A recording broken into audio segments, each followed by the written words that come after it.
The NPFL invaded the St. Lawrence River. How'd it go?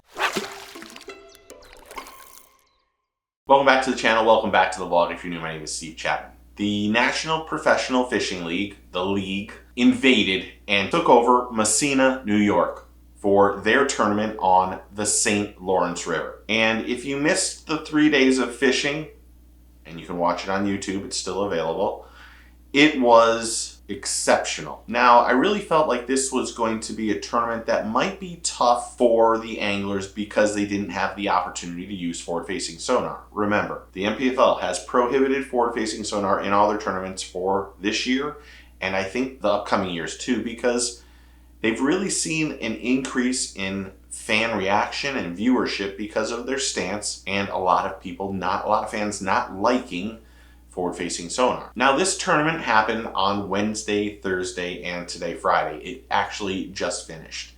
And while I think the anglers appreciate it because there's not as much traffic on the water, I would say the only problem with it is it doesn't allow fans the opportunity to experience what the NPFL is doing in their weigh-ins.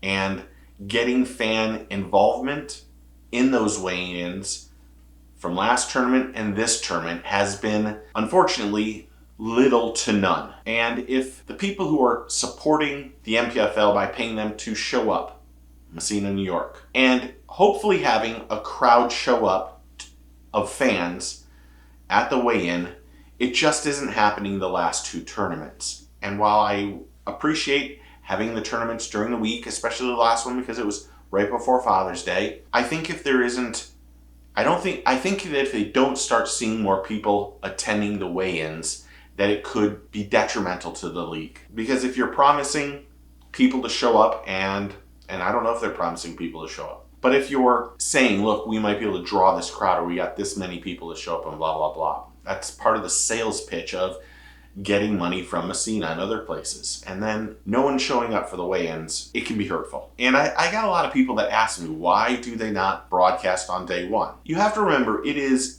extremely expensive to have cameramen, their food, their hotels, all of that stuff. And all these organizations are trying to be profitable. NPFL is trying, and they spent a lot of money probably this year to create their new platform. And it will probably take several years to recoup that. The new platform is 1 billion% better than fixed TV. No disrespect to fixed TV. But this new platform is working, and they're working out the bugs. But it's still extremely expensive, so remember that. And the leaders on day one were Drew Cook, Patrick Walters, Kyle Welcher, Andrew Reedy, and Andrew Upshaw. And Cook and Walters caught 27 pounds of smallmouth bass.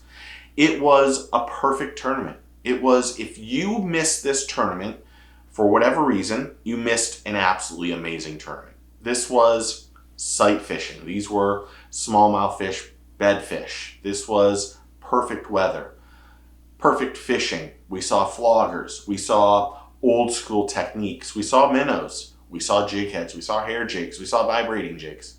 We saw the plethora of baits being thrown by anglers, and quite honestly, they all smashed them. Drew Cook was your leader after day two, and some of the storylines started to happen on day two. We had to look at the angler leader points when you have Welcher and Walters and Hackney in that top three at the time. And you had who's going to win the tournament, who's going to make their championship, who's going to get a paycheck. And while those storylines are some of the storylines I thought maybe not articulated to us, then the real storylines of where anglers were going or what they're catching, you can see a steady increase in this production getting better after every tournament. And I would say the only thing I would give critique about is we all want to hear the anglers speak. And I appreciate that the commentators allow the anglers to speak. But there's a lot of times where the angler isn't speaking and then the commentators isn't speaking. And I would like to know what the rest of the anglers are doing. Is there any guys making big moves into that top 10? when we only really see or hear what the top 5 are doing, because they seem to focus on only the 5 that have cameramen. I'd like to know more of the stuff that's going on behind the top 5. If there's anyone making big moves, is there someone that's not doing well? Is there someone that needs to make more points to get into the championship? Is it what's happening with the Angler of the Year points? In day 3, we ended up seeing Drew Cook win the tournament.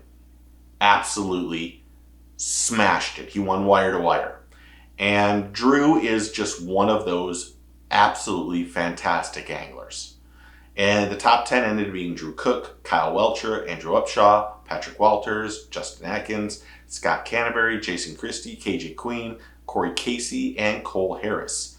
And those 10 anglers made some money this week. And again, it was a fantastic tournament from start to finish from the NPFL. Would we love to see day 1? Yes, we all would. But it isn't in the works at this point. Maybe they can change it next year. But for now on, we can't. All we can do is give them our support, show them our love, and keep watching so that they get the viewerships that they need. The next tournament upcoming, and I think the biggest storyline that's going to be in this is the Angler of the Year race, because it's going to come down to, right now, Kyle Welcher and Patrick Walters. And they might just be probably less than 10 points apart. So who's going to win that Angler of the Year race? They get an Angler of the Year check, and then they get their tournament entry fees paid for the year also. That's a big deal. And hoisting that humongous trophy and being named Angler of the Year is something everyone wants. Every angler dreams of. So it's going to be a very interesting last tournament. Did you watch it? Did you enjoy it? What did you think? Comment below and tell me what you think. Thanks to all the new subscribers and members and everyone who's interactive on the channel. I really do appreciate it. This is the second time I've done this video. The first one was really harsh. And I don't want to be mean or ugly. It's the last thing I want to do. So I edited it down. But sometimes you got to. Because sometimes you get in trouble for it. But I won't post that one at any time. But if you're not a subscriber, I wish you would be. Click that button. Welcome to the team. And thank you. Remember, take a kid fishing, tight lines, cheers, and get your fish on.